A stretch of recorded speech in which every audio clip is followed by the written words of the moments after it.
Hello student, फिर से आप लोग का एक नए क्लास में स्वागत है। आज हम लोग एक बहुत ही इंटरेस्टिंग टॉपिक यानी चैप्टर 10th क्लास के सम एप्लीकेशन ऑफ त्रिकोणमिति यानी त्रिकोणमिति का कुछ अनुप्रयोग के बारे में हम लोग पढ़ेंगे। तो स्टूडेंट, ये बहुत ही इंटरेस्टिंग टॉपिक्स है। यहाँ से बहुत सारे क्वेश्चंस आपके बोर्ड एग्जाम में आते हैं और आपका थॉट यानी आपके लिए बता दें कि यानी जो आप लोग कंपटीशन का तैयारी करते हैं या आप अदर एग्ज़ाम्स का तैयारी करते हैं तो आपके लिए बहुत ही महत्वपूर्ण है। ये जानना बहुत ज़्यादा ज़रूरी है। बहुत ही बेसिक से एडवांस तक मतलब इसमें क्लासेस चलेगा। तो देखिए, इसमें मेन दो चीज़ों की ज़रूरत है और जानना ज़रूरत है। जो इस वीडियोज में मिलेगा आपको, इस क्लासेज में मिलेगा, वो चीज़ क्या है आप लास्ट तक देखते रहिए। दो जो थिंग्स है आप इसके बारे में जान जाएंगे तो आप पूरे त्रिकोणमिति यानी हाइट एंड डिस्टेंस को आप लोग बना सकते हैं। तो चलिए देखिए, हाइट एंड डिस्टेंस, इसको हम लोग शॉर्ट में बोलते हैं हाइट एंड डिस्टेंस। यानी इस त्रिकोणमिति के कुछ अनुप्रयोग को हम लोग शॉर्ट में इसको बताते हैं कि हम ऊंचाई एवं दूरी पढ़ रहे हैं। यानी इसको हम लोग इंग्लिश में बोलते हैं हाइट एंड डिस्टेंस। तो स्टूडेंट यहाँ पे देखिए, हाइट एंड डिस्टेंस इस चैप्टर का शॉर्ट नेम होता है कि हाइट एंड डिस्टेंस।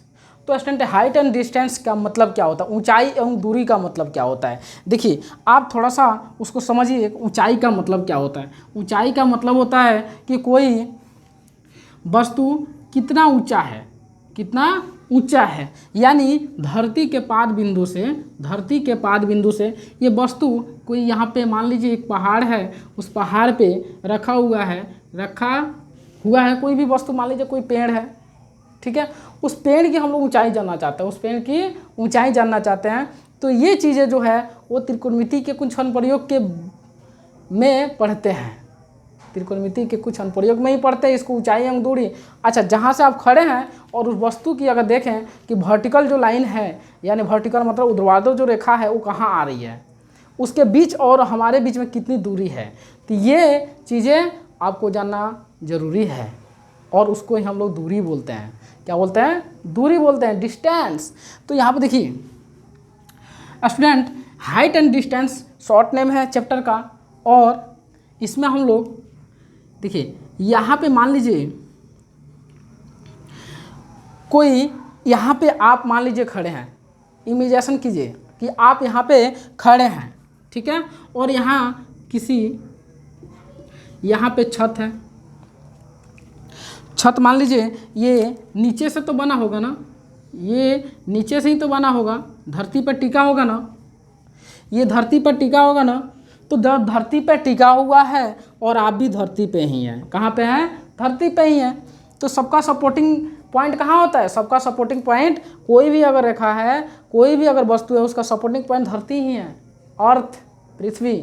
तो स्टूडेंट देखिए यहाँ पे, इसके बाद यहाँ से आप जो इसको देखते हैं, यहाँ पे कोई वस्तु रखा हुआ है या उस छत को देखते हैं, तो वो छत क्या है आपके लिए? दृष्टि रेखा। क्या है? इसको हम लोग बोलते हैं दृष्टि रेखा।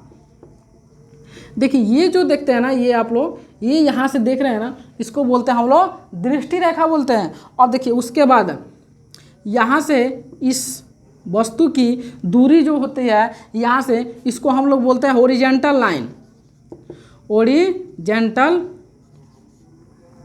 लाइन यानी क्षैतिज रेखा। क्या बोलते हैं? क्षैतिज रेखा। स्टूडेंट, अब क्षैतिज रेखा हो गया। और देखिए, दृष्टि रेखा और क्षैतिज रेखा के बीच के कोण को क्या बोलते हैं? यानी हम यहाँ से देख रहे हैं तो कुछ तो कोण बन रहा है ना। यानी 30 डिग्री पे देख रहे हैं कि 15 डिग्री पे देख रहे हैं कि 10 डिग्री पे, तो ये क्या है? ये कोण बन रहा है। इसके ही सपोर्ट से आप उसकी ऊंचाई निकाल सकते हैं, दूरी निकाल सकते हैं। तो स्टूडेंट देखिए, इसकी सपोर्टिंग क्या है? यहाँ पे जो कोण बन रहा है उसको बोलते हैं हम लोग उन्नयन कोण। इसको क्या बोलते हैं? उन्नयन कोण। तो उन्नयन कोण जब बोलेंगे तो ये स्टूडेंट आपके लिए एंगल ऑफ एलिवेशन, क्या बोलते हैं इसको हिंदी में? Angle of elevation. देखिए, तो एंगल ऑफ एलिवेशन किसे कहते हैं? सबसे शॉर्ट में आपको बता रहे हैं कि ऊपर देखना, बस आप ऊपर देख रहे हैं तो कुछ तो कोण बन रहा है ना, कुछ कोण बन रहा है, तो जब वो कोण है उसी कोण को हम लोग बोलेंगे हॉरिजॉन्टल लाइन, नहीं एंगल ऑफ एलिवेशन यानी उन्नयन कोण। तो स्टूडेंट उन्नयन कोण और एक और होता है क्या, वो देखिए इसके बाद में, देखिए यहाँ पे, और ये दृष्टि रेखा हो गया, उसके बाद में ये उन्नयन कोण हो गया। अब स्टूडेंट देखिए यहाँ पे कि कोई वस्तु मान लीजिए यहाँ पे, अब इसको आप छोड़ दीजिए, ठीक है, ये उन्नयन कोण का हो गया। कोई वस्तु यहाँ रखी हुई है, मान लीजिए हम लोग चलते हैं बस में या छत पे रहते हैं या कहीं भी रहते हैं, तो वहाँ से देखते हैं अरे यार, कुछ अपना इमेजिनेशन करते हैं, कोई वस्तु रखा हुआ है तो उसको इमेजिनेशन करते हैं ना, तो जो इमेजिनेशन करते हैं तो उसकी हम लोग क्या करते हैं, पता लगाते हैं कि वो क्या है। तो जब वो क्या है यानी जब हम नीचे देखते हैं तो उसको बोलते हैं अवनमन कोण। क्या बोलते हैं? अवनमन कोण, एंगल ऑफ डिफ्रेक्शन। तो अवनमन कोण उसको बोलते हैं। तो देखिए यहाँ पे मान लीजिए आप खड़े हैं और यहाँ से कोई वस्तु है, तो इसकी आपकी दृष्टि रेखा कौन सा हो गया? ये हो गया। हॉरिजॉन्टल लाइन कौन हो गया? ये हो गया। तो स्टूडेंट यहाँ से आप देख रहे हैं ना, तो यहाँ पे ये क्या बोलते हैं, ये अवनमन कोण हो जाएगा। क्या होगा आपका? अवनमन कोण हो जाएगा। यानी आप देख रहे हैं ना, तो आप देखने की जो है एंगल बना रहा है, यहाँ पे एंगल बना रहा है, तो इसको हम लोग क्या बोलते हैं? अवनमन कोण, एंगल ऑफ डिफ्रेक्शंस। तो स्टूडेंट ये आपको जरूरी, इतना angle of elevation and angle of diffraction, तो ये अगर आप जान गए ना, आपके माइंड में बैठ गया, तो आप पूरे क्वेश्चंस को सॉल्व कर सकते हैं और आपके जितने भी ऑब्जेक्टिव आएगा वो पूरा क्लियर कर सकते हैं। तो चलिए एक उदाहरण लेते हैं, और उदाहरण क्या है उसको हम लोग देखते हैं, उसको कैसे हम लोग हल करेंगे, तो आप यहीं पे स्पष्ट कर लेंगे अपना जो होगा। देखिए स्टूडेंट, ये आपका एग्जाम्पल है, एक एग्जाम्पल है कि इसको समझते हैं कि ये क्या है। ठीक है, धरती पर एक मीनार, मीनार किसको बोलते हैं? मीनार, चिमनी जो होता है ना उसको मीनार बोलते हैं। क्या बोलते हैं? मीनार बोलते हैं। ठीक है, तो देखिए धरती पर एक मीनार ऊर्ध्वाधर खड़ी है, ठीक है, यानी सीधा खड़ी है। तो धरती के एक बिंदु से, जो मीनार के पाद बिंदु से, यानी मान लीजिए एक बिंदु, ये हो गया आपका मीनार हो गया। क्या हो गया? मीनार हो गया। चलिए मीनार मान लीजिए इसको। अब ये जो मीनार है, इसके ये क्या हो गया? ये पाद बिंदु हो गया, यानी जहाँ पे टिका हुआ है। चलिए उसके बाद में देखिए, धरती के एक बिंदु से जो मीनार के पाद बिंदु से 15 मीटर दूर है, तो मान लीजिए इधर के देखते हैं कि ये 15 मीटर है। कितना है? 15 मीटर है। तो चलिए स्टूडेंट देखिए, इसका 15 मीटर हो गया, 15 मीटर दूर है। जैसे देखिए, जैसे जैसे आप क्वेश्चंस को पढ़िएगा, जैसे कॉन्सेप्ट दे रहा है, जो कंडीशन है उसको लिखिए, उसके बाद उसी में थॉट छिपा हुआ है, उसी में क्वेश्चन में ही थॉट छिपा हुआ है कि उसको सॉल्व क्या करना है। उसको सॉल्व कैसे करेंगे?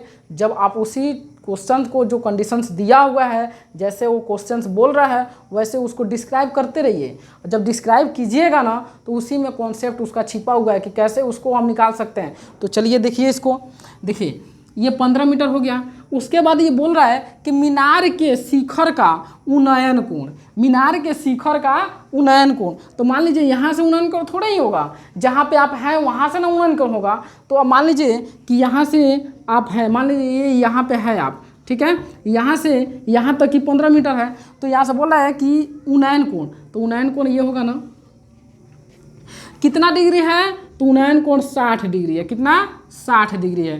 तो स्टूडेंट देखिए, जब 60 डिग्री है तो मीनार की ऊंचाई यानी एच निकालना है, तो इसके नाम दे देते हैं ABC। तो यहाँ पे देखिए, इसको सॉल्यूशंस लिखेंगे कि मीनार की ऊंचाई AB बराबर H। मान लीजिए AB बराबर H, मीनार कौन सा है आपका? AB ना है, मीनार आप AB ना माने हैं, तो उसकी ऊंचाई क्या होगी? H, यानी हाइट पता करना है उसकी। तो चलिए H आ गया आपका सामने। अब देखिए उसकी बोल रहा है ये जो बेस है, यानी BC कितना है?